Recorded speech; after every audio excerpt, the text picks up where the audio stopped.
Bienvenidos a este nuevo tutorial de tornería en madera. Antes de nada me gustaría comentar que todas las opiniones y consejos mostrados en estos vídeos son fruto de mi propia experiencia personal. Es muy probable que las técnicas y manera de trabajar que a mí me funciona bien, a otras personas no les resulten adecuadas. Por eso, lo mejor es que cada persona use su propio sentido común, analice personalmente toda la información aquí mostrada y actúe según su propio criterio. El torno, como cualquier otra máquina, conlleva muchos riesgos y puede ser peligroso. Voy a empezar mostrando lo que considero lo más básico, desde el inicio. Punto de partida para toda persona que no haya tenido ningún contacto ni experiencia torneando. Para personas que lleven ya un tiempo practicando, en mayor o menor medida, habrá muchos conceptos que ya tengan aprendidos y conozcan de sobra, pero aún así les puede resultar interesante mi manera de proceder. Bueno, sin más dilación, empecemos. A estas alturas creo que ya sabemos todos lo que es un torno. Un aparato donde sujetamos un cacho de madera, lo hace girar y aproximando una herramienta vamos dando la forma que nosotros queremos. Pero no quiero perder más tiempo explicando los tipos y clases de tornos que existen, porque es evidente que los hay de muchos tamaños y diferentes modelos. Y aunque abordaremos el tema en capítulos posteriores, absolutamente todos tienen una cosa en común: las herramientas con las que trabajamos en ellos. Por eso, creo que la mejor manera de empezar es explicando los diferentes tipos de herramientas, la manera de usarlas y técnicas más habituales. Todas ellas son válidas para cualquier torno. Así pues, ahora sí, empezamos. La gubia. De esta herramienta se puede decir que es la reina del torno, prácticamente imprescindible. Existen de muchos tamaños y varios tipos para propósitos diferentes, pero todas tienen en común la forma de su filo redondo. Esta, por ejemplo, es la típica llamada gubia de desbaste. Suelen tener un tamaño considerable, desde unos 20-25 milímetros de ancho en adelante, y es la primera herramienta con la que comenzamos cualquier trabajo prácticamente siempre. Vamos a colocar en el torno un listón de pino entre puntas y así mostrar la importancia de esta herramienta. Este listón de pino, al girar en el torno y tener forma cuadrada, ocurre que hay momentos en los que la distancia de separación entre el soporte y la madera es diferente. Y esto va a ocurrir siempre, con cualquier listón, rama, tronco o cualquier trozo de madera. La pieza a trabajar, recién colocada en el torno, siempre va a estar descentrada, sin redondear, en mayor o menor medida. Si intentamos empezar a trabajar con cualquier otro tipo de herramienta que no sea una gubia, el riesgo de tener una enganchada es altísimo. La enganchada es el percance y accidente más típico en el torno. Sucede cuando la herramienta no puede cortar la cantidad de madera que pretendemos que corte y termina clavándose y frenando de golpe el giro de la pieza. No es que a toda persona le haya ocurrido alguna vez, es que ocurre con muchísima frecuencia. Por suerte, la mayoría de las veces solo se queda en un susto, sin mayores consecuencias, pero el golpe puede ser bastante grande, nos podemos hacer mucho daño. Por eso, la gubia es tan importante. Observar lo que sucede con la gubia. Al tener una forma redondeada, la gubia es empujada hacia el exterior. Literalmente va rebotando sobre la madera, y así se reduce mucho el riesgo de producirse la enganchada. Así que venga, vamos a redondear un poquito esto. Introduzco la gubia siempre inclinada hacia un lado y vamos avanzando suavemente. Vamos profundizando un poquito más, pero hasta aquí. Siempre tenemos que intentar trabajar desde la parte más gruesa hacia la parte más estrecha. Si estamos en una parte de la pieza más fina y continuamos hacia una parte más gruesa, estamos obligando a la herramienta a cortar de repente una cantidad mayor de material. ¿Y qué sucede cuando intentamos cortar de golpe una cantidad mayor de material? Pues tenemos mucho riesgo de sufrir una enganchada. Por eso, vamos dando la vuelta a la herramienta y trabajamos de un lado y otro. Y ya tenemos un trocito de nuestro listón de pino redondeado. ¿Y qué diferencia hay en usar una gubia más pequeña o más grande? Pues realmente no hay mucha diferencia. Solo que una gubia más grande, al tener una circunferencia mayor, va a ser más agresiva. Va a cortar más cantidad de material por pasada. Y una gubia más estrecha va a retirar un poquito menos de material. También es verdad que al ser más agresiva, la gubia grande va a dejar más marcas por pasada. La gubia más pequeña siempre dejará la superficie algo más suave. Resumiendo, trabajos grandes empezamos con la gubia más grande que tengamos y vamos reduciendo el tamaño de la gubia según queramos ser menos agresivos o necesitemos un tamaño menor. Y ahora vamos con la pregunta del millón. ¿A cuántos grados de inclinación tiene que estar afilada la gubia? Pues no tengo ni idea, nunca lo he medido. Pero os puedo decir que hay dos cuestiones principales que se tienen que tener en cuenta. La primera cuestión es que generalmente una gubia con menor ángulo es más robusta, el filo aguantará más tiempo trabajando, pero cortará un poquito peor. Una gubia afilada con más ángulo es más agresiva, corta un poquito mejor, en contra puede perder el filo más rápidamente. Pero en la práctica, que tenga un poco más o menos de grados no es para nada determinante. Y creo que la resistencia del filo está más relacionada con la calidad del acero de la propia herramienta. La segunda cuestión, que no la he oído comentar nunca a nadie, es la postura de trabajo. La manera correcta de trabajar en el torno es la de intentar estar siempre lo más cómodo posible y siempre intentar llevar los 3 puntos de apoyo.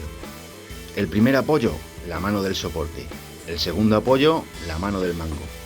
Y el tercer punto de apoyo es nuestro propio cuerpo, apretando el mango de la herramienta contra nosotros mismos. Con esta postura tenemos agarrada la herramienta de la manera más estable y segura con el mínimo esfuerzo. Y moviendo en conjunto los 3 apoyos, ayudándonos con la cintura y las piernas, conseguiremos una mayor precisión. Pero vamos a ver qué sucede con esta otra gubia. Tiene una anchura similar, pero un ángulo de afilado bastante mayor. Pues lo primero es que incluso me obliga a mover el soporte, porque la altura de trabajo a la que se queda el filo no es la correcta. Y después me obliga a bajar mucho la mano derecha, lo que no me resulta tan cómodo como con la gubia anterior. ¿Entendéis ahora el por qué no os puedo decir una medida exacta a la que afilar vuestras herramientas? El tamaño de cada persona, la altura del torno en el que estés trabajando y la posición que se adopte influye muchísimo. Por eso no os agobiéis con el tema de los ángulos. Lo mejor es ir corrigiendo y ajustando la herramienta poco a poco con cada afilado y a gusto y necesidades de cada uno. Pero ¿qué pasa si, por ejemplo, en vez de trabajar en la dirección del eje, lo realizamos de frente, porque vamos a hacer un cuenco, un plato o algo similar? Pues empiezo a trabajar con la primera gubia y bueno, va bien.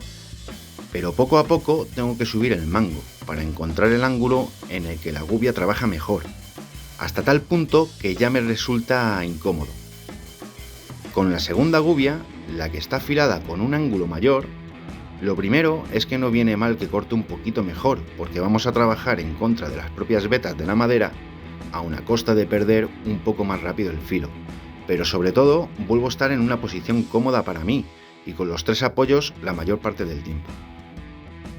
Por todo esto, nunca se tienen gubias de más. Varios tamaños y distintos ángulos de afilado pueden venirnos muy bien. Ahora muchos podéis pensar que para tornos y herramientas de menor tamaño todo esto no sirve para nada, pero eso es un gran error, porque los conceptos básicos son exactamente los mismos, ya sea en un torno grande o pequeño. Por ejemplo, con esta gubia mucho más pequeña no puedo apoyar el mango contra mi cuerpo, pero nada me impide apretar mi propio codo y así tener los 3 apoyos. En definitiva, la posición que más cómoda nos resulte para trabajar generalmente va a ser la mejor y la más segura, y en esto puede influir mucho los distintos grados y formas que tenga el filo de nuestras herramientas. Bueno, muchos os habréis dado cuenta que nuestro listón de pino tiene un nudo bastante grande. En estos casos, cuando nos encontramos nudos, grietas o cualquier otra imperfección, tenemos que proceder con cuidado, es otra circunstancia de riesgo y posible enganchada. Incluso nos pueden saltar trozos y astillas a la cara. Por eso, en vez de usar una gubia grande, voy a trabajar con una gubia más pequeña y menos agresiva. Intentando ser suave y trabajando despacio, vamos retirando material poco a poco y así conseguimos desbastar la pieza sin problema. Y ahora que ya tenemos un buen trozo de nuestro listón de pino desbastado, pasemos a la siguiente herramienta: el sesgo o formón oblicuo. Si la gubia es la reina del torno, el sesgo es el rey. Pueden ser de diversos tamaños, pero todos tienen lo mismo en común: cierta inclinación de forma oblicua y afilado por ambas caras. Es una herramienta muy versátil. Con su punta podemos realizar marcas, hendiduras y muchos tipos de formas, y la parte plana de su filo podemos usarla a modo de raspador, para alisar la superficie y eliminar las irregularidades dejadas por la gubia. Usándolo de esta manera podemos hacer toda clase de espigas o encastres totalmente lisos y rectos. Puede ser peligrosa si inclinamos mucho la herramienta hacia arriba, pero situando la herramienta justo en el centro del eje o incluso en ángulo negativo, su uso no tiene mayor dificultad. Y con el ángulo de su punta, pues sucede algo parecido a las gubias. Si tiene poco ángulo, el mango nos puede estorbar contra nuestro propio cuerpo.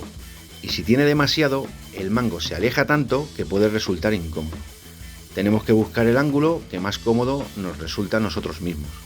También existe otra técnica que seguramente ya habréis visto en vídeos de otras personas. Se trata de apoyar el filo lateralmente sobre la madera para alisar la superficie. Pero esta técnica requiere de bastante práctica, porque el riesgo de enganchada es muy alto.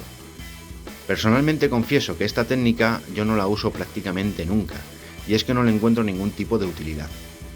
Es indiscutible que deja un acabado tremendo. La madera parece que ha sido pulida, pero no os llevéis a engaño. Si estoy en lo cierto de que ya la habéis visto, podéis hacer memoria y coincidiréis de que esta técnica suele realizarse sobre maderas blandas o muy blandas, incluso maderas completamente verdes y de un diámetro pequeño. Porque cuanto más grande y dura sea la madera, el riesgo de enganchada con esta técnica aumenta exponencialmente. Yo nunca he tenido la circunstancia de necesitar usarla y por eso prefiero lijar y evitar riesgos innecesarios. Otro uso habitual del sesgo son las transiciones. Lo habréis visto en infinidad de patas de mesas, muebles, sillas, balaustres de escaleras, en fin, en un montón de sitios. Como su propio nombre indica, es la transición de una forma cuadrada o cualquier otra forma geométrica a la parte redondeada de nuestra pieza. Pero esta técnica, al igual que la anterior, requiere un poquito más de práctica, por lo que la dejaremos para capítulos posteriores. Ahora vamos con los cortadores o también llamados separadores.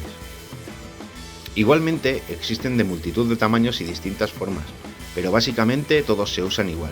Sirven para realizar diversos cortes y formas rectas donde, por ejemplo, un sesgo no entra, y podemos llegar a cortar nuestra pieza completamente. Para poder mostrarlo voy a darle la vuelta a nuestro trozo de pino y lo voy a sujetar con el plato de garras directamente.